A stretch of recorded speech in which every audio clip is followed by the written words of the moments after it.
I am the Tofu Golem. Please enjoy the video. You're signed in. Now go straight to Google Voice on web or the mobile app and locate the left-hand menu. Once there, tap Settings. Don't pause to explore other tabs. Make sure the account and phone number shown are the one you want to change. If prompted, verify with the on-screen code. This protects forwarding and voicemail settings.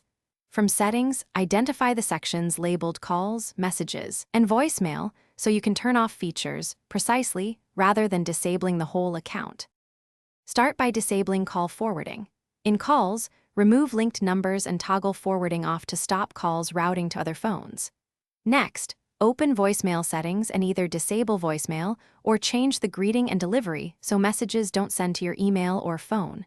Then go to Messages and uncheck forwarding and notification options.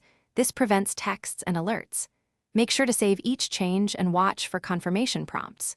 Once done, revisit each section to confirm the toggles stayed off. Finish by signing out and signing back in to ensure all toggles take effect across devices, and then perform a live test. Have someone call or text your Google Voice number. If calls or messages still route, check linked devices and remove any forwarding rules you missed. As a troubleshooting tip, clear the app cache or reinstall the Google Voice app. This often resolves sync glitches. If the web shows different settings than the app, prioritize what you see on Voice. Google.com and reapply the desired changes. Thanks for watching. Consider subscribing if we helped you today.